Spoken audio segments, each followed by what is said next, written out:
to WTA Presents. I'm Chris Graham, and I'm here with Clair Myers of WTA's Gateway. We're going to talk about the upcoming fall season at the Gateway Theater. And Clair, things will be getting started in September with a new show. That's right, the River City Boys Jamboree. Talk about the Jamboree. The River City Boys will be the stars, but there's a lot going on there. Yeah, well, we had searched around for a title. It's kind of a variety show that, like, they will sing most of the program, but for instance, in September, they're going to have a comedian join them, and they have some actors who are in a musical that are going to join with them. So each month it'll be some mixture of things. Sometimes a magician, I think they have lined up, and other people. And their real goal is they want to have their own TV show. They're trying to do this to build to the point where they can get a sponsor, and when the Gateway or when the Wayne opens, they're off and running with a syndicated show. So those are lofty goals to have, and that's the first of a few new shows coming up this fall season. You talked about some more additions to the line. Yeah, what we've been trying to do, or I've been trying to do, is to set in place shows that I think can grow here, which is only a maximum of 120 seats, up to being able to fill or almost fill the Wayne Theater, which will be 380 seats. So we've been exploring what we can do. The Mojo Saturday Night is one of those. The Richard Adams Variety Show, the Radio Hour, which we've been doing for 6 years, is another. In this season, we're going to start a jazz series once a month, and we're also doing a family children show once a month, and we hope that those will build. Also in that, it's just what I think can be an annual event for Waynesboro, unique to Waynesboro, is a magic weekend in Waynesboro with magicians and at the Gateway, and magicians at restaurants and on the street, and really build it to where it would be the only place in Virginia. It would be Magic City, Virginia, with that. We're talking, that's coming up later in September, yeah, correct? It's at the end of September. More information will be on the Gateway website, Wayne's Theater website, at waynetheater.org. So this is the second season here at WTA's Gateway. That's right. Talk about how the first season went. Well, you know, we were exploring. The reason this was open was the board decided that they wanted to have the experience of programming ahead of opening the Wayne Theater. So when the church that was originally in this space decided to move, we had the choice of moving with them and continuing with the Radio Hour once a month, or renting it ourselves and producing every weekend. And the board decided we'll produce every weekend. And so in that first year, I think we were really learning what communicates in the town. How do we get the shows out so people know we're here? I still hear people saying, the Gateway, what's that? You know, so which will be inevitable, I think.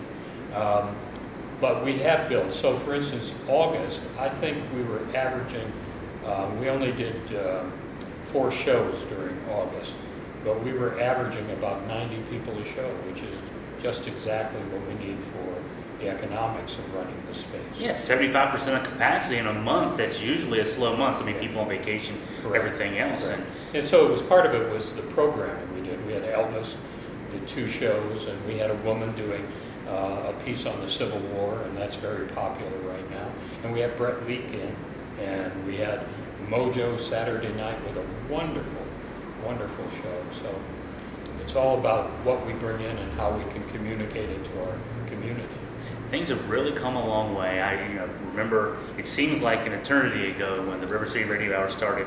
You mentioned this is now the 6th season, so dating back to 2007. And for the longest time, the WTA was looking for a home. You know, they played in different places. It came here to what's now the Gateway, and built upon the program. But the River City Radio Hour was really the centerpiece of everything. Right, right. That was my. I always joke that I ripped off just like Harrison Keeler from the old radio show. So it was my chance. I think, if I'd been born earlier, I would have had a career in radio. Or if I'd been born later, I would have had a career in TV. So in between the two, the Radio Hour gives me that chance to do some things. And this venue and what the WTA is doing with this venue is giving an opportunity to so many different people here in the community and locally, regionally, to show what they can do. And it's so neat to see the local talent that we have here. I think people assume, well, you know, either live theater, live music, live comedy, we have to go somewhere for that. Right. We're showing here at the Gateway that it's here. Right. You know, Laurie Struthers does what we call the Open Mic Talent Night. And part of that is its mission is just to give people that opportunity to get up on the stage, even if it's for the first time, whether they're a poet or a musician or whatnot, and to show or to have that experience. It's also an opportunity for me and Richard Adams and others to kind of cherry pick out of those the people that we might want to have for other things. For instance, Brett Leak came to our attention through Open Mic Night. He just showed up because his mother and stepfather had dropped into him and told him he ought to come up and do a few minutes here. So that's how we found him. And then in October, the Radio Hour has this guy with what he calls a stick. It's a strange stringed instrument that's long, looking like a stick, who's on his way from Florida to Maine, and he dropped in for Open Mic Night. So there is that component to what we're doing. So how are we working towards, you know, the goal had been from the board to use this to practice getting events on, get a programming schedule together, get some events under our belt. Do you feel like we're achieving what we want to achieve there? Well, I think if I don't know if I can keep up 90% or 90 seats per show, but the fact that we're edging towards that really says we've learned something about it. And I think they have come to realize the complexity of this. And, you know, it's partly because I grouse all the time about how long it's taking me to put together a season. And if we were, part of what we're doing is easier because I have what I call these signature shows, like Richard Adams' Radio Hour. So a lot of the month is taken up, and so there are only maybe 3, 4 other pieces I have to find, and that takes a long time. And the Wayne will be different, or may be different. So it's a real task to find the right things to put into place at the time that they're available. We've heard some rumblings about some good news forthcoming about the Wayne Project. Anything you want to share there? Well, we have done everything that has been asked of us in terms of fundraising and pulling together the funds and the paperwork, etc., for a reconstruction loan, which will be about $6.3 million, and that will finish the space. And